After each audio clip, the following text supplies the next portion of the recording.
Raízes. Oferecimento: Prefeitura de Friburgo, Hipermercados ABC, Resende Construção, Skin Cariol.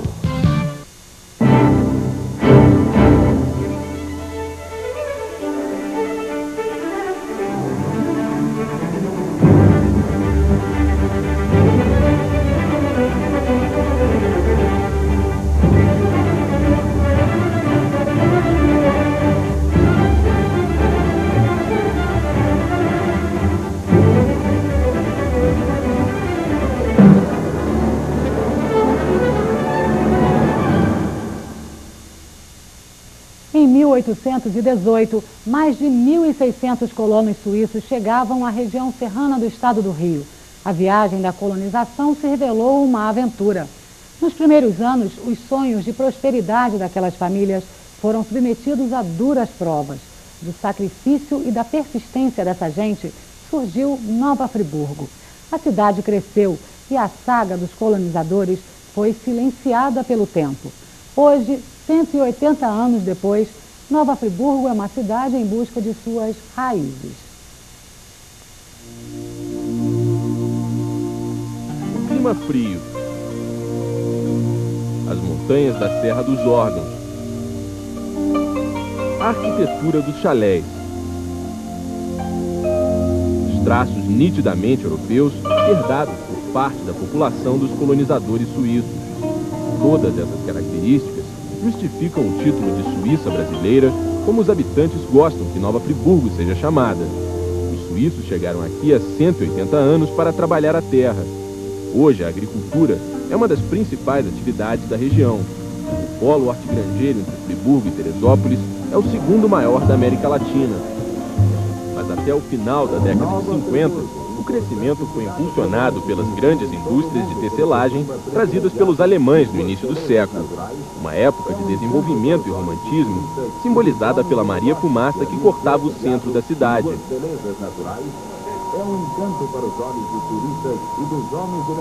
também pelos traços sutis do paisagista francês Auguste Glasiou. Hoje, com 200 mil habitantes, e ocupando a quarta posição em produção industrial no estado do Rio, Nova Friburgo é considerada a capital nacional da moda íntima.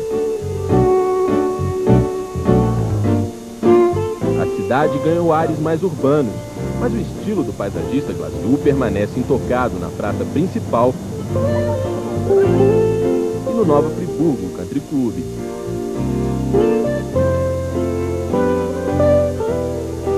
As reservas de Mata Atlântica se tornaram paraísos do esporte ecológico. Assim é Nova Friburgo, uma cidade que cresceu principalmente graças ao esforço e ao espírito de luta de 3 gerações de descendentes de suíços, que hoje formam 1/3 da população. Gente como a família Auverney de Benfica, uma pequena comunidade na zona rural do município, que até hoje, mesmo sem conhecer bem suas raízes, ainda preserva no rosto as características dos antepassados europeus. Quase todos são louros, têm olhos azuis e pele bem clara. Essa herança genética continua praticamente intacta graças à grande quantidade de casamentos consanguíneos. Hoje, 70% dos Auverney de Benfica são casados com primos. Na família do seu Luiz e da dona Néia Auverney, 2 primos em primeiro grau que decidiram se tornar marido e mulher há quase 50 anos, 5 dos 11 filhos seguiram o mesmo caminho dos pais. Acho que os primos aqui, eles procuram mesmo casar com as primas. Por que isso? Não sei. É mais bonito? Sei lá. Porque geralmente é poucas primas que não casam com primo. Mas é uma coisa combinada assim, ó, vamos todo mundo casar com primo? Não, não é não. Pra todo mundo nascer loiro de olho azul, não? Não sei, mano. A gente vai vigiando, vai crescendo, vai vigiando elas. Ah, vai vigiando? Claro, pra não sair fora daí. O resultado desse amor em família pode ser sentido na pequena escola de Benfica. Aqui, dos 45 alunos, 40 têm o mesmo sobrenome. Quem aqui é o Auverney? A professora Jaqueline, de 27 anos, também é uma Auverney. Além de matemática, português e outras matérias do ciclo básico, é ela quem ensina as crianças um pouco da história sobre a colonização suíça de Nova Friburgo. O rei de Portugal, na época, Dom João VI, combinou de trazer 200 famílias para o Brasil. Eles vieram em navios. E nesses navios eles passaram por muitas dificuldades. Mas as informações que Jaqueline tem sobre as origens dos próprios antepassados são poucas. E às vezes surgem dúvidas que nem ela sabe responder. Por que eles vieram pra cá? Lá na Suíça melhor que aqui. Jaqueline, foi o vovô que veio de lá ou o pai dele? A gente não encontra muita informação nos livros. Principalmente quando eles perguntam sobre a nossa família, fica mais difícil ainda, porque a gente não tem muita informação. Os nossos pais não passaram essas informações pra gente e nos livros a gente não encontra. Até os mais velhos sabem pouco sobre a colonização. Conversando com o seu Luiz, de 71 anos, e com o seu Adalcir, de 68, deu para perceber que a tradição oral, aquelas histórias que vão passando de pai para filho, de geração para geração, se perderam totalmente com o passar do tempo. Papai, que era filho do nosso avô, que era o pai dele, né, não se preocupou de contar para nós. E nós deixamos lá. Agora que está chegando aí alguém, nem vocês, que está perguntando alguma coisa. Eu sei que para procurar por nós aqui já veio bastante, né, Alice? Já. Veio um jornalista da Suíça, veio o bispo da Suíça, que celebrou aqui. Até, aliás, eu ganhei até um canivete que o suíço me deu, né?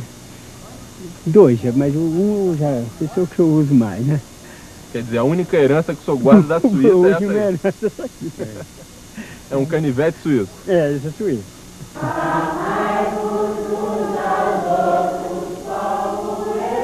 O desconhecimento do passado não impede que algumas tradições dos antepassados suíços permaneçam intocadas entre os Auvernais. A forte fé católica que chegou aqui junto com os primeiros habitantes de Nova Friburgo foi passando de geração para geração de uma forma tão profunda que ninguém sabe dizer ao certo quando começou. Hoje, além da igrejinha construída apenas com recursos da comunidade, a maior prova da fé dessa gente são os cultos realizados em alguns domingos e dias santos. Como o padre só vem aqui 2 vezes por semana, um grupo de jovens se encarrega da celebração. No passado, o catolicismo era um dos elementos mais importantes para a identificação cultural da velha Friburgo suíça. Na nova Friburgo brasileira, a religião pode não ser mais tão importante como era, mas ainda é a melhor forma de unir pessoas que sabem muito pouco sobre as próprias raízes.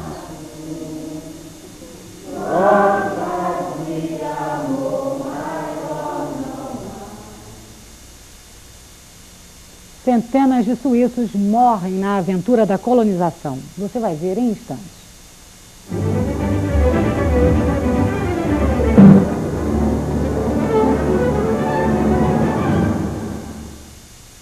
Meus amigos. O bloqueio comercial imposto pela França no século passado sufoca a economia da Suíça. As condições da população eram tão precárias que sair do país era uma questão de sobrevivência. Cansadas da fome e da miséria, centenas de famílias suíças se inscrevem para uma viagem de colonização ao Brasil. No início do século XIX, a Suíça passava por uma crise econômica sem precedentes. As colheitas eram poucas e de má qualidade. Pessoas famintas vagavam sem rumo. Pais, em desespero, matavam os próprios filhos e cometiam suicídio para evitar a agonia de uma morte lenta e dolorosa. Os arquivos históricos registram cenas de gente comendo carniça ou pastando ao lado de vacas e cavalos. Esses tempos de desespero fizeram com que milhares de suíços fossem tentar a sorte em outros países. Tudo se inicia com a vinda para o Brasil de um aventureiro, podemos dizer assim, aventureiro suíço, nascido em Gruyère, chamado Sebastian Nicolas Gachet. Ele propõe, então, a Dom João VI a vinda de várias famílias suíças para o Brasil. Quando o governo brasileiro aceita, então, a vinda de 100 famílias suíças para o Brasil, o Gachet propõe que o governo português, né, na realidade, a corte portuguesa sediada no Brasil, nomeie um cônsul português na Suíça para que ele, então, mantenha as negociações. E ele propõe exatamente o nome de Jerome Bremont, que seria o sócio secreto dele.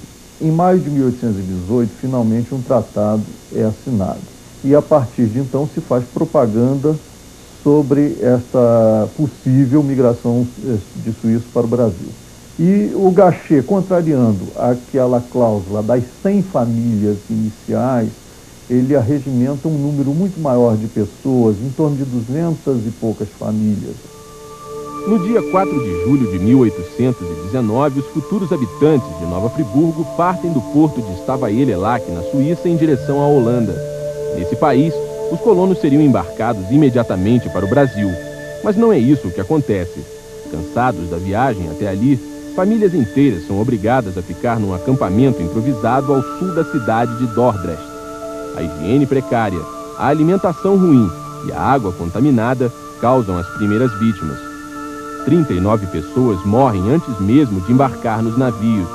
Os Auverney, uma família que saiu de uma cidadezinha próxima a Friburgo, tem mais sorte. O pai, Jean-Nicolas, a mãe Marianne e os 8 filhos do casal, com idades entre 8 e 23 anos, conseguem embarcar no dia 12 de setembro no Urânia, um dos 8 navios que se dirigem ao Novo Mundo. Doentes por causa da estadia prolongada na Holanda, os suíços agora têm que enfrentar a superlotação a bordo. É que para obter mais lucro, Gachet e Bremont fretam menos barcos do que o necessário para transportar os 2.000 colonos. Os Auverney presenciam cenas que eles jamais iriam esquecer. No dia 13 de setembro, os corpos de 7 pessoas, vítimas da malária e do tifo, são lançados ao mar. Das 437 pessoas a bordo do Urânia, 107 perderam a vida no mar, o equivalente a 1/4 dos colonos embarcados. Uma taxa de mortalidade muito próxima à dos navios negreiros que transportavam escravos no século XVIII. E não foi só. Dos quase 2.000 suíços que partiram da Holanda, apenas 1.631 conseguiram chegar ao Brasil. Às 6 da tarde do dia 25 de novembro, a costa brasileira é avistada. Os Auverney rezam e agradecem a sorte de continuarem todos vivos e com saúde para enfrentar a viagem até Nova Friburgo. D. João VI toma conhecimento do tratamento desumano dispensado aos colonos durante a viagem. É o suficiente para que Gachet caia em desgraça. Chegando em Nova Friburgo, eles têm que enfrentar ainda um grave problema. Como acomodar cerca de 1.600 pessoas nas 100 casas. Algumas casas, por exemplo, chegaram a abrigar 20 a 22 pessoas, em condições evidentemente precárias. Logo depois da chegada, 1/3 de colonos ainda permaneciam doentes. Antes do primeiro inverno, mais 131 pessoas morreriam. As condições à volta também eram difíceis. Friburgo, na época, era uma região pantanosa. Grande parte deles se muda para outras regiões. Uma parte, por exemplo, para Cantagalo, um contingente bastante grande para Cantagalo, e uma outra parte para Macaé. Apesar das dificuldades, são esses suíços que decidem se arriscar numa nova aventura e conseguem, enfim, o tão esperado sucesso. Trocam o plantio de subsistência pelos lucros do café. Mas para os que ficaram em Nova Friburgo, a situação também não é ruim. Mesmo sem enriquecer, os Auverney prosperam e se multiplicam. Pouco a pouco, eles vão enterrando o passado doloroso, a história cheia de lágrimas da imigração. As gerações que se sucedem perdem de tal forma a ligação com as próprias raízes que muitos nem sabem que são descendentes dos colonos suíços. Na escolinha em Benfica, a professora Jaqueline pede aos alunos que façam desenhos sobre como eles imaginam a terra dos antepassados. Aos poucos vão surgindo paisagens infantis que mostram como as crianças imaginam a Suíça hoje. Um palácio, uma igreja, uma árvore, mato, passarinho, vento. Agora você desenhou um palácio aí, mas tem rei lá na Suíça? Não sei. Pedimos a esse garoto que nos indicasse no mapa o caminho feito pelos colonizadores de Nova Friburgo. Ele faz mais e mostra com o dedo o trajeto inverso, sem saber que uma pessoa muito próxima a ele estaria seguindo essa mesma rota.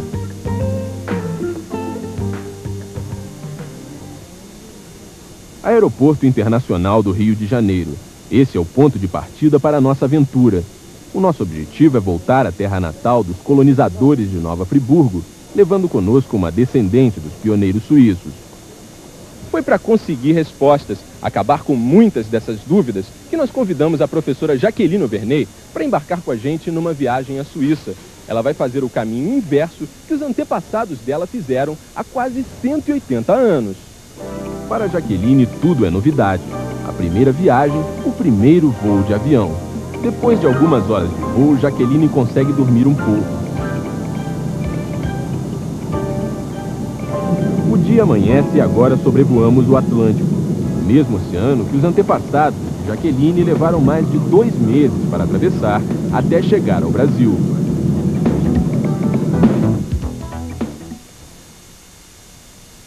O caminho de volta. A professora da Zona Rural de Nova Friburgo chega à Suíça. Você vai ver o encontro de Jaqueline com os parentes suíços e a busca da história dos antepassados. Em instantes.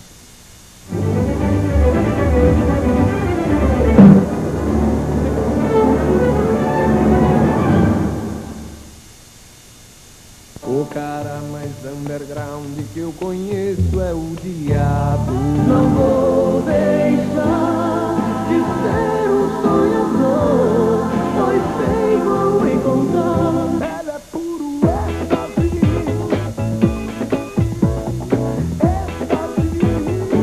Era uma vez, uma super viagem ao mundo da música. Um lançamento som livre, em CD e cassete já à venda.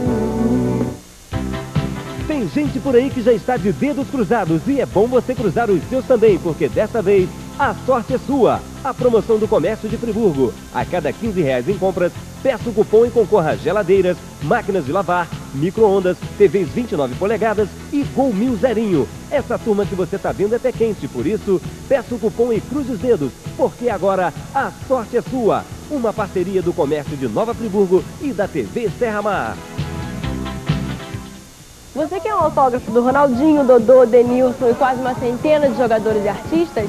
Então ligue agora e ajude as crianças carentes atendidas pela LBV. A França agora vai ter... Você vai receber um kit com esta camiseta autografada para torcer pelo Brasil na Copa.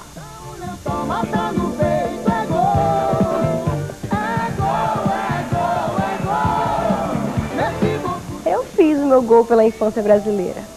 E você?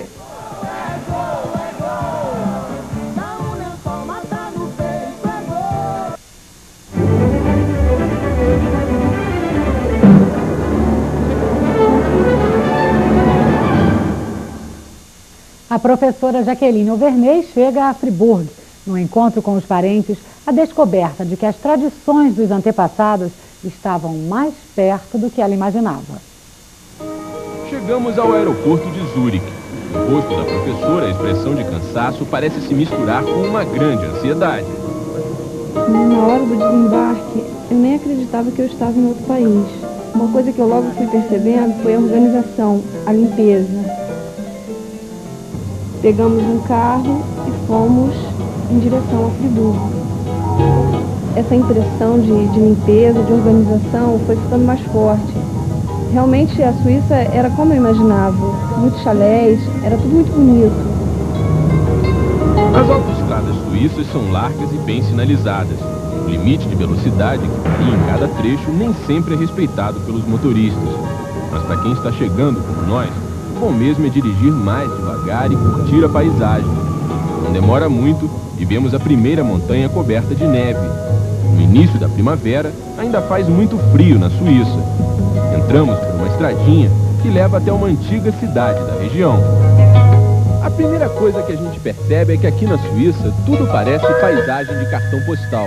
Os castelos, as ruas estreitas, pequenas vilas como essa, fundadas 700, 800 anos atrás. Ao longo da estrada que liga Zurique a Friburgo, encontramos centenas de chalés. Aos poucos, a paisagem rural vai dando lugar a um cenário mais urbano. A tarde está apenas começando e chegamos a Friburgo. Depois de deixarmos a bagagem no hotel, eu e Jaqueline resolvemos sair para conhecer a cidade.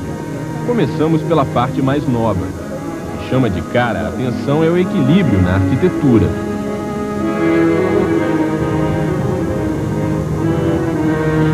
Prédios modernos convivem em harmonia com edifícios antigos sempre muito bem conservados. O maior símbolo dessa parte nova de Friburgo é a fonte Josifer.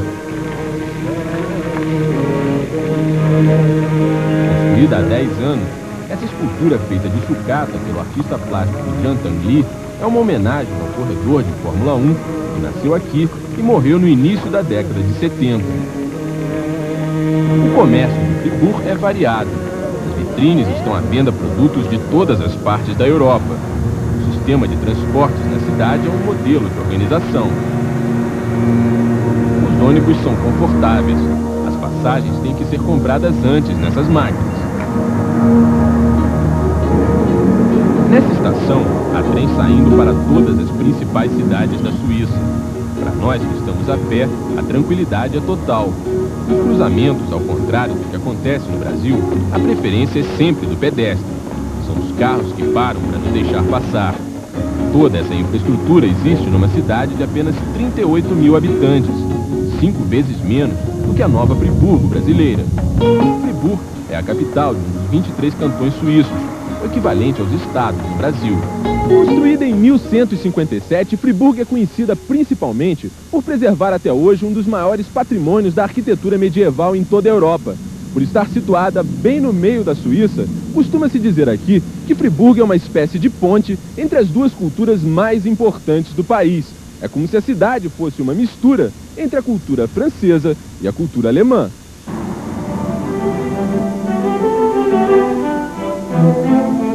Por toda parte é possível encontrar placas escritas nas duas línguas. Até as ruas têm dois nomes, um em francês e outro em alemão. Jaqueline e eu cruzamos agora o rio Sarine, que corta Friburgo ao meio. Caminhamos para a cidade velha. Aos poucos, vamos encontrando construções com mais de 500 anos de idade. Esse local, por exemplo, conhecido como Portão de Berna, era usado para defender a cidade contra os invasores. Na Idade Média, Friburgo era como um condomínio particular. Os portões eram fechados à noite e ninguém entrava ou saía sem autorização. As ruas estreitas, as casas antigas, as fontes de pedra nos dão a impressão de que estamos numa espécie de museu ao ar livre. Que é a sensação, Jaqueline, de você estar andando numa cidade que os teus antepassados também andaram, e de repente saber que esse mesmo caminho que a gente está fazendo hoje, eles fizeram há 180 anos ou até mais? Bem, eu acho que há 180 anos atrás não era assim, né? Não tinha tantas casas, não tinha tanto movimento. Mas eu creio que essas construções mais antigas, essa torre, essa paisagem, eram as mesmas. E eu fico imaginando também que eles podem ter participado dessas construções. E se eles não tivessem ido para o Brasil, eu poderia ser uma daqui. É como se você estivesse fazendo uma viagem no tempo? Exatamente, é como se eu estivesse fazendo uma viagem no tempo. Depois de uma boa noite de sono, todos estamos prontos para novas aventuras. Hoje, Jaqueline vai conhecer um parente distante, um Auvernais que provavelmente pertence ao ramo da família que decidiu ficar na Suíça. Foi nesse condomínio em Morlon, uma cidadezinha a 20 minutos do centro de Friburgo, que nós descobrimos um dos elos perdidos da colonização suíça de Nova Friburgo. É aqui, nessa paisagem tipicamente suíça, cercada por montanhas nevadas, que vive Louis Alexander Auvernais.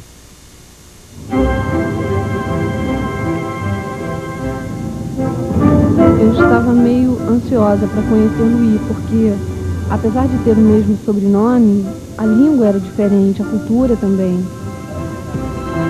Aos 32 anos, Louis ganha a vida como músico profissional. Ele é casado há 8 anos com Alba, uma violinista descendente de italianos. Os dois recebem Jaqueline na porta do prédio onde moram.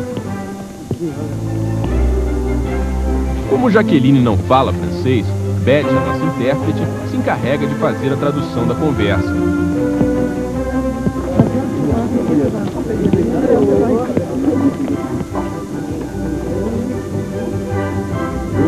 Louis mostra as fotos da viagem que ele fez a Nova Friburgo em 1987. No Brasil, ele conheceu alguns Auvernais que são primos da Jaqueline. Nas fotos que ele me mostrou, eu reconheci meu primo Oséias e minha prima Andréia. O difícil foi reconhecer o Louis, porque a foto tinha mais de 10 anos e ele tinha cabelo. e hoje está careca. Aos poucos a conversa vai ficando mais descontraída.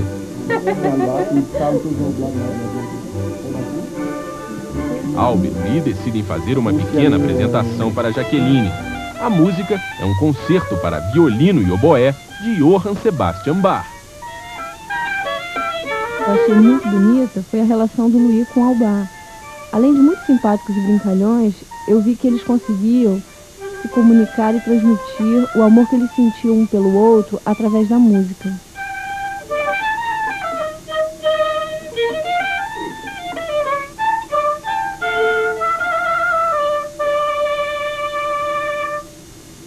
A música termina, mas as surpresas estão apenas começando. Os pais de Louis, Pierre e Aloísia aparecem para conhecer Jaqueline.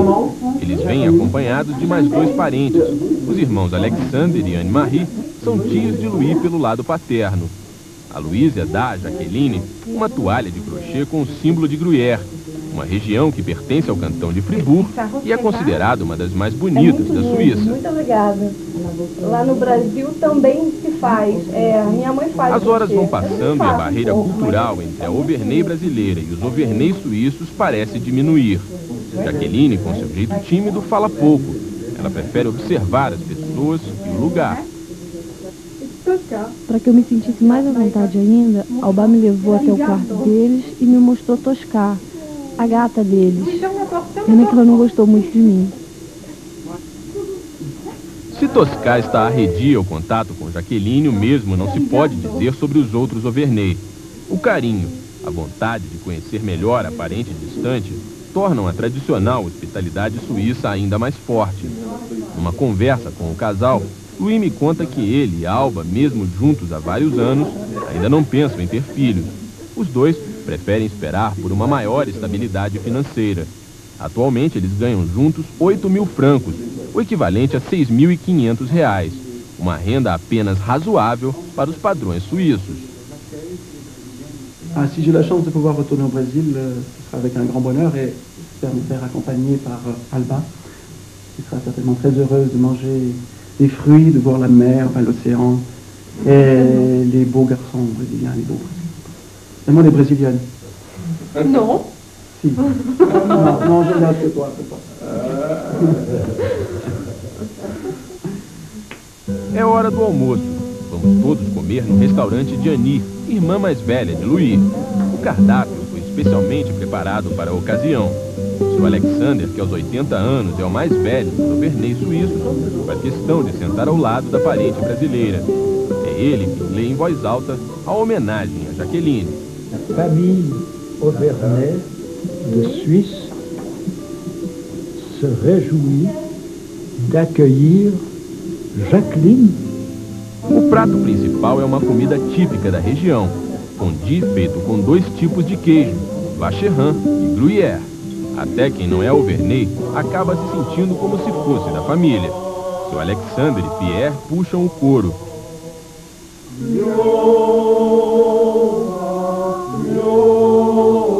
Eles querem mostrar para Jaqueline como é a canção dos Armaí, nome como são conhecidos os camponeses que cuidam do gado na Suíça.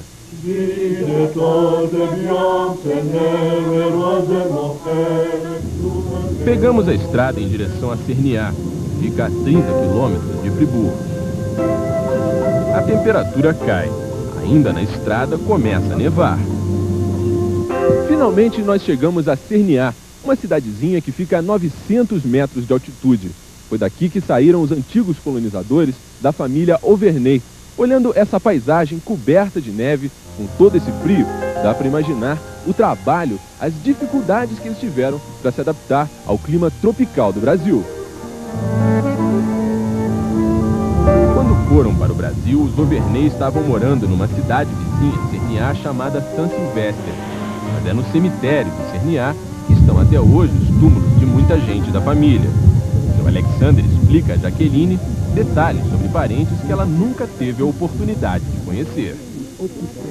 Foi muito estranho caminhar no meio de todos aqueles túmulos, onde dava para ler o sobrenome da minha família. O meu maior medo era encontrar enterrada aqui uma outra Jaqueline Auvernay. Para o patriarca dos Auvernais da Suíça, o cemitério tem um significado muito especial. C'est là que je retrouve le plus de parents. C'était des Auvernais. Nous n'avons jamais habité Cernia, mais nous sommes originaires de Cernia et nous aimons revenir à Cernia. Et toutes les années, tous ceux qui ont de nom d'Auvernais, Charrière, nous nous trouvons encore sur la montagne pour faire un souvenir de tous les anciens qui sont originaires de Cernia. Et au cimetière, bien sûr, on retrouve, même si j'ai pas de parents directs, ils sont morts ici, mais le nom Auvernais, pour nous, c'est très important. Uma equipe da televisão estatal da Suíça foi até Cernia para registrar a visita de Jaqueline. Pergunta ao repórter qual o interesse do público suíço pela história da colonisação de Nova Fribourg. Alors ce qui est intéressant tout d'abord, c'est que la télévision suisse romande a fait passablement de reportages au Brésil. On s'est rendu à plusieurs occasions pour voir comment vivait cette communauté partie de Suisse en 1816, arrive en 1818. Et puis là, pour nous, c'est la première fois qu'on voit le phénomène inverse qu'une chaîne de télévision brésilienne vient un petit peu voir d'où sont partis ces gens, que le Brésil s'intéresse aux origines de Nova Friburgo, en fait. Do cemitério, fomos à casa das irmãs Emma e Dorothée, duas velhinhas muito simpáticas que pertencem a um outro ramo da família Auvernais na Suíça. Lá, com a ajuda de um especialista, Jaqueline ficou conhecendo os antepassados dela até o século XVIII. Só não deu para saber mais detalhes sobre o que aconteceu aos Auvernais que foram para o Brasil. Eu fiquei meio frustrada de não encontrar documentos, respostas às dúvidas que eu tinha. O que eu queria mesmo saber era o que aconteceu com minha família depois que ela foi para o Brasil. Até hoje eu não consegui descobrir de qual dos filhos de Marianne e Jean Nicolas eu sou descendente. A pequena frustração foi compensada por um presente inesperado. Seu Alexander dá a Jaqueline uma roupa típica da região que pertenceu ao pai dele. Ça, c'est de Brezon, avec toujours ici des Edelweiss. Edelweiss. Tous, on porte. Ici, des manches comme ça pour eux. Pas besoin de faire ça, c'est déjà tout court. Elles sont tous comme ceci. Et c'est ma sœur qui l'a coupé, qui l'a travaillé pour mon père. Para que a explicação seja completa, seu Alexandre e Roger, um outro Auvernais que veio a Cernia só para conhecer Jaqueline, cantam uma canção folclórica. Foi a nossa vez de ficarmos surpresos. A professora, que dizia saber tão pouco sobre as próprias raízes, conseguiu acompanhar parte da música em francês. É que, segundo ela, essa canção é ensinada até hoje aos alunos do curso primário em Nova Friburgo. Mesmo não entendendo a letra, o que vale é a emoção de se sentir agora um pouco mais perto da cultura dos antepassados. Là-haut sur la montagne, les un nouveau chalet. Là-haut sur la montagne, les un nouveau chalet. Depois dos comerciais, você vai ver a visita a um castelo de 1000 anos, um voo sobre as montanhas suíças e o retorno de Jaqueline ao Brasil, em instantes.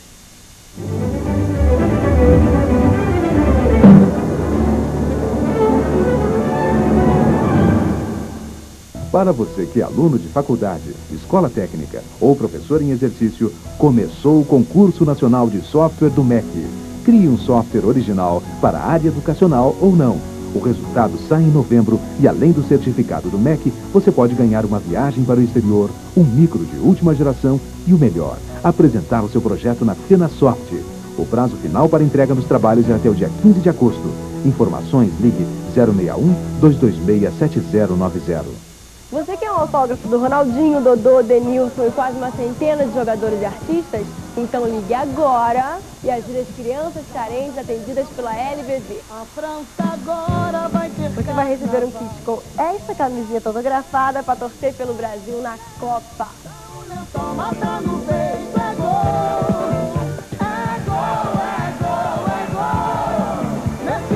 Eu fiz o meu gol pela infância brasileira. E você?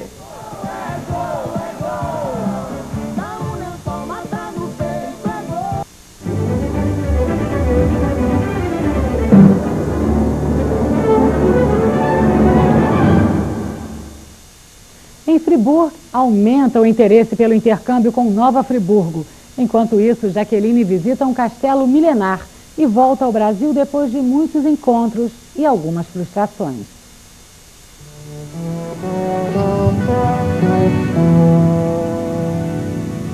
Nosso destino agora é o Château de Gruyère, um castelo com mais de 1000 anos. Seu Alexander fez questão de ser nosso guia nesse passeio. Antes de entrarmos, ele nos mostra a pequena vila onde ele viveu e trabalhou como professor durante alguns anos. Na Idade Média, no lugar dessas casas, existiam aqui abrigos para cabras e estábulos para os cavalos. Hoje, essas casas, com estilo típico da Suíça, são usadas como lojas e pousadas.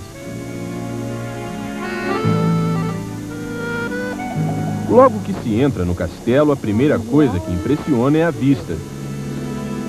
O castelo de Gruyère fica numa elevação que domina todo o Vale do Join. Na sala da guarda, seu Alexander chama nossa atenção para essa pedra, usada para torturar os prisioneiros. Pendait par les mains et on attachait au pied une pierre. Il y avait différentes grandeurs. D'abord, on commençait avec une petite, puis s'il ne voulait pas dire « oui, c'est moi qui ai volé », alors on mettait un peu plus grande, et puis toujours un peu plus grande jusqu'à ce que pour finir, il dit « oui, j'ai volé, c'est moi ». Um grande problema em relação ao castelo foi que o seu Alexander tinha tantas histórias para contar sobre o lugar que eu fiquei meio perdida. Cada ambiente é decorado com um estilo de épocas diferentes. Nessa sala está o piano do compositor polonês Franz Liszt. A única coisa que incomoda um pouco no castelo é o frio. O aquecimento, feito com aparelhos pequenos, não dá conta do recado. O frio também era tanto que o jeito foi tirar o sapato e encostar o pé no aquecedor. Chegamos a um dos pontos mais bonitos do castelo. Nesse salão onde o conde recebia os visitantes ilustres, os painéis pintados nas paredes mostram cenas de batalhas travadas para defender o Château de Gruyère.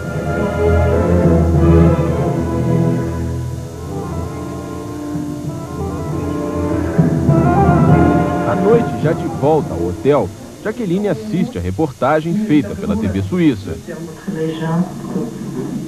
Avant de partir, Jacqueline a bien sûr laissé son adresse. Les Auvernais d'ici le lui ont promis. Ils lui enverront du chocolat suisse, fabriqué avec du cacao brésilien.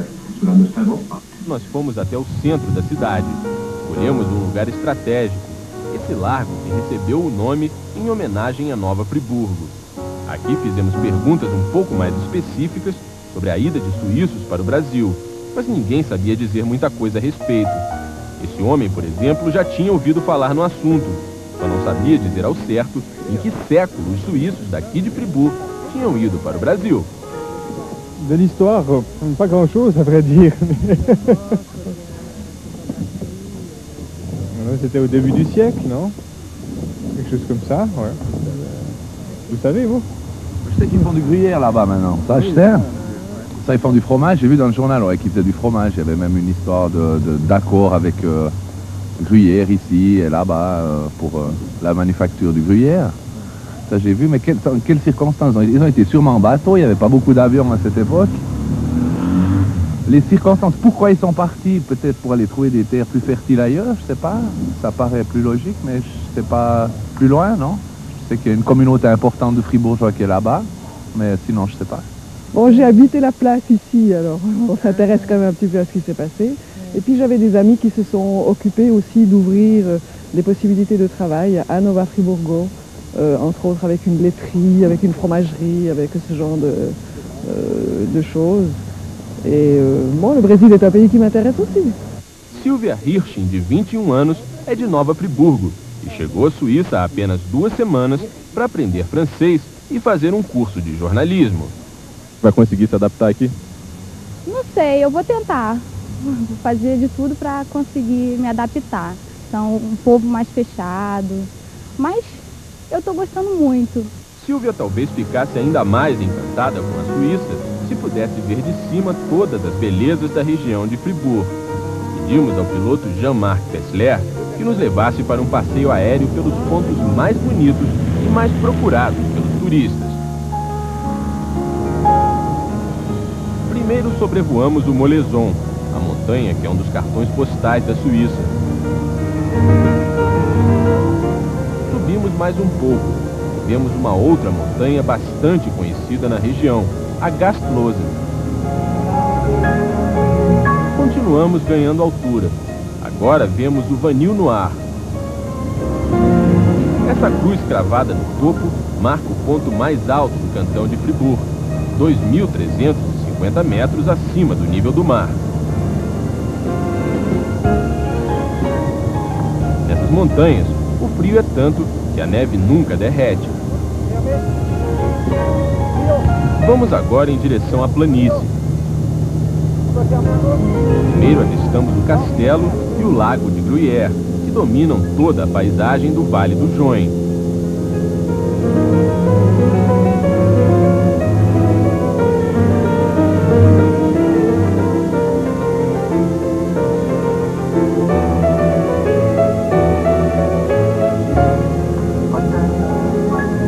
Logo adiante, avistamos Estavayer-le-Lac, porto de onde os colonos suíços deram o último adeus a amigos e parentes. É hora de voltar. A cidade de Fribourg, capital do cantão, é fácil de ser reconhecida, mesmo a 4.000 pés de altura. Daqui de cima, o rio Sarine e a Catedral de Saint-Nicolas ficam ainda mais bonitos. A imponência da Catedral de Saint-Nicolas é a maior prova da importância da fé católica para o povo de Fribourg. No passado, ao contrário da parte alemã da Suíça, que aderiu em massa ao protestantismo, os habitantes dos cantões de língua francesa continuaram fiéis à Igreja de Roma. Construída entre os séculos XIV e XV, a maior catedral da cidade impressiona visitantes de todas as religiões. Mesmo admitindo que não vai à igreja todos os domingos no Brasil, Jaqueline foi conhecer a matriz de Saint-Nicolas. Aqui, ela assistiu à missa rezada e cantada em francês. Quando eu entrei na igreja, o que mais me impressionou foi o luxo. E me chamou também a atenção que a maior parte das pessoas que assistiram à missa eram pessoas mais velhas. Eu não vi nenhum jovem ali dentro. Apesar da missa ser rezada em francês, a sonoridade, o ritmo das orações eram os mesmos do Brasil. Foi um dos poucos momentos da viagem que eu pude relaxar e me sentir em paz comigo mesmo. Enquanto Jaqueline rezava, nós fomos conversar com um homem que descobriu tudo o que se sabe hoje sobre a colonização de Nova Friburgo. Em 1967, o historiador Martin Nicolin, que atualmente dirige a Biblioteca de Fribourg, passou 8 meses no Brasil pesquisando as origens da cidade. O resultado desse esforço foi esse livro editado em português e francês, que já está na 5ª edição. A obra conta com detalhes toda a saga dos pioneiros suíços que fizeram parte da primeira migração estrangeira organizada para o nosso país. Nicolin é presidente da Associação Fribourg Nova Friburgo, uma instituição sem fins lucrativos que tem como objetivo aumentar o intercâmbio de pessoas e ideias entre os dois países. Eu me lembro conversando com descendentes suíços. Ninguém sabia, todo mundo falava se estou descendente da Alemanha, os suíços alemãos, ou descendente da França, os suíços da Suíça francesa. Mas depois houve um orgulho de conhecer de novo as raízes dele. Eu penso que o povo vai continuar de se interessar a seu passado, mas não eu acho tão trágico de esquecer um pouco o passado, porque para viver o que conta é o futuro. A história é uma coisa, mas você e eu temos que viver, e viver é o futuro. Os laços entre Fribourg e Nova Friburgo parecem estar se estreitando cada vez mais. Em abril, uma delegação brasileira chefiada pelo vice-prefeito Roosevelt Conci se reuniu com representantes do governo do cantão de Fribourg. O resultado mais importante desse encontro foi um acordo que prevê um grande intercâmbio entre as duas cidades em diversas áreas. Alguns jovens já poderão ingressar na Suíça para fazer intercâmbios. Alguns artistas brasileiros poderão vir para a Suíça fazer intercâmbios. E também na área da educação. e também na área industrial. A Aliança Francesa nos deu a possibilidade de manifestar junto à rede pública municipal o intercâmbio, levando o francês para dentro de sala de aula. Esse é um início de toda uma relação também. Para o presidente do Conselho do Cantão de Fribourg, cargo que equivale ao de governador do estado, esse é um excelente momento para as relações entre o Brasil e a Suíça. Ces relations qui se sont établies entre le canton de Fribourg et la région de Nova-Fribourg n'ont rien d'artificiel. Je crois que chez nous, elles sont ressenties très profondément sur le plan humain. C'est une page de notre histoire et qui est aussi la vôtre. Et moi, je pense que dans cette époque de globalisation, de mondialisation, qui malheureusement n'est qu'économique, n'est-ce pas, le développement de ces relations humaines pourrait faire de ce monde une civilisation, ce qui n'est pas encore aujourd'hui. Chega a hora de nossa convidada partir. A caminho de Zurique, onde vai embarcar de volta para o Brasil, Jaqueline exibe no rosto uma expressão ligeiramente diferente da que tinha no dia em que chegou. Os olhos muito azuis da professorinha de Benfica parecem transmitir um novo sentimento. É como se Jaqueline tivesse encontrado uma parte de si mesma que nem ela mesma sabia que existia. Com certeza, eu estou saindo da Suíça me sentindo bem mais próxima das minhas origens, das minhas raízes. Mas ainda acho que tem muitas questões a serem respondidas sobre a minha família, sobre a colonização de Nova Friburgo. Aqui na Suíça, pelo menos eu pude descobrir quem eu sou, de onde eu vim. Eu também agora consigo entender a aventura que meus antepassados viveram indo para o Brasil. Vendo a distância que separa os dois continentes, as duas culturas, eu pude compreender a coragem dessas pessoas. Gente que arriscou a própria vida e perdeu pais, irmãos, filhos, tudo por causa de um sonho.